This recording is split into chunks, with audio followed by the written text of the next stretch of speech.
The purpose of this meeting purely is to make some clarifications on the press report that appeared in today's papers, namely the Star, because it's a misrepresentation of facts, and I thought I better put it right before it gets out of hand, because a lot of people were upset with what was purportedly to have been said by me.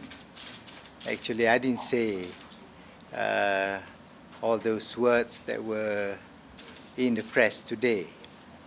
But I'll explain to you what happened. In fact, at the Parent-Teacher Association meeting in Gua Musang yesterday, I spoke on two subjects, namely on the state of the economy, and number two, on the need for reform to our education policy and system.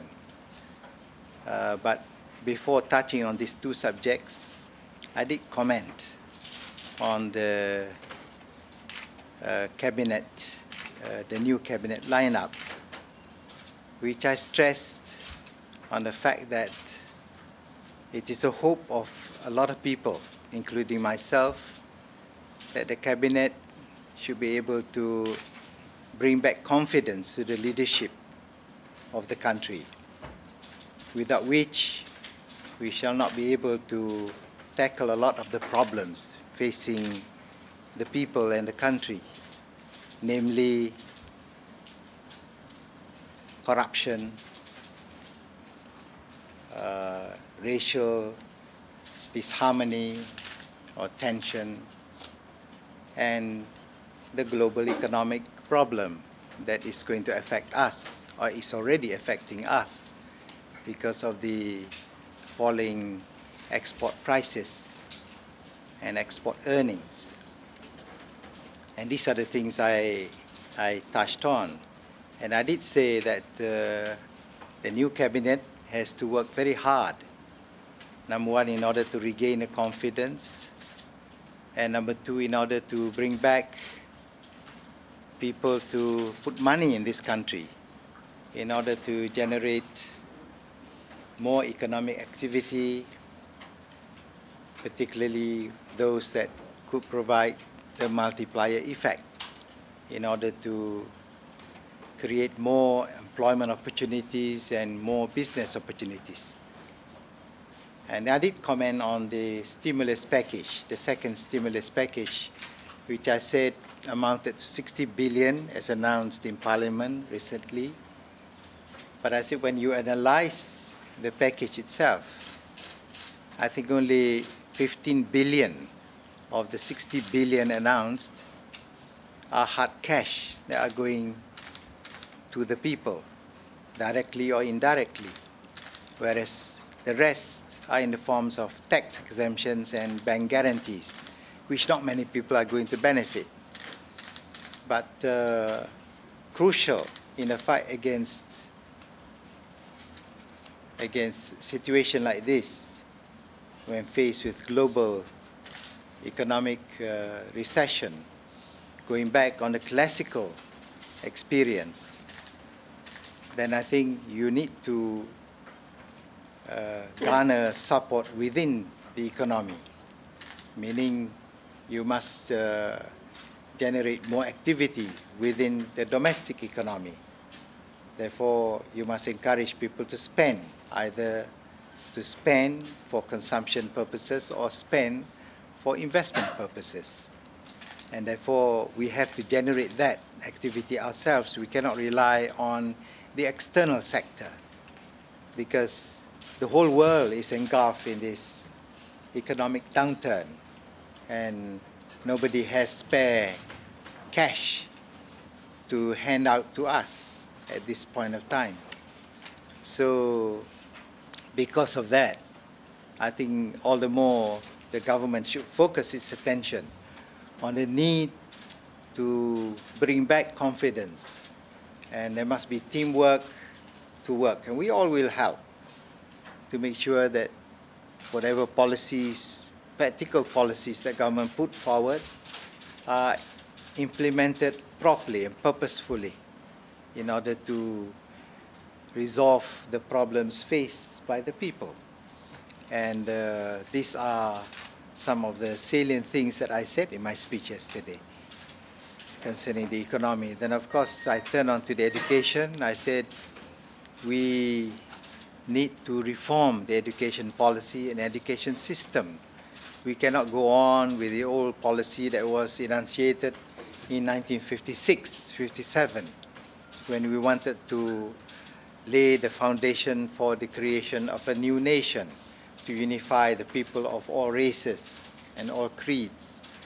And we will not be successful with the same policy. We cannot pursue along the same policy.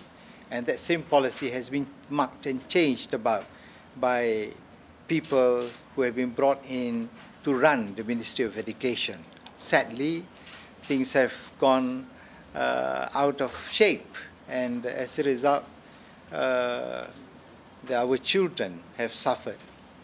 And you see the standard of our education is way below the global average. And I think we have to relook into this and reform as quickly as we can if we are to face global competition. Yes, we need English education. Yes, we need education in other languages as well, be it Arabic, Mandarin, German, or even Japanese. But we must focus on English because that is the international commercial language and also a technical language or technological language that is used widely around the world. But at the same time, we cannot ignore the importance of the national language, which provides the soul and the spirit for the citizens of the country, which can bind us together. And it is spoken by more than 300 million people around here especially. So we need to use this, and it is already embodied in our constitution, in our laws, which propounds that the national language is important in order to provide the soul for the country. And I don't think anybody disputes this, but I think the PPSMI, the use of English to teach science and maths, is not successful, especially with the rural people. The rural students are victims of this experiment, and a lot have fallen on the wayside. And we do not want to continue with this experiment. And I think there must be a need, there must be readiness on the part of the government to abandon this policy and get on to a proper policy that can prepare our generation to compete in the world. Be proficient in English by all means, but also must have that national spirit to fight for the country as one people.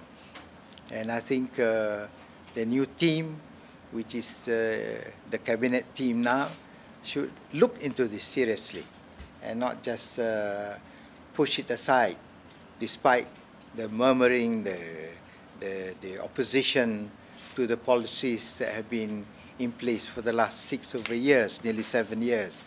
But it has not brought fruits to the country. And I think it is high time that the government takes stocks and respond to the demands of the people. I think our government needs to do this, because if they don't, then we will continue to lose support. As you can see, in 2008 general election, we've lost 5 states, and I feel very sad. I'm one of those who are very strong Umno chap, and I don't see this thing happening, continue to happen. And we've lost a 2/3 voice in Parliament, and we've lost a federal territory.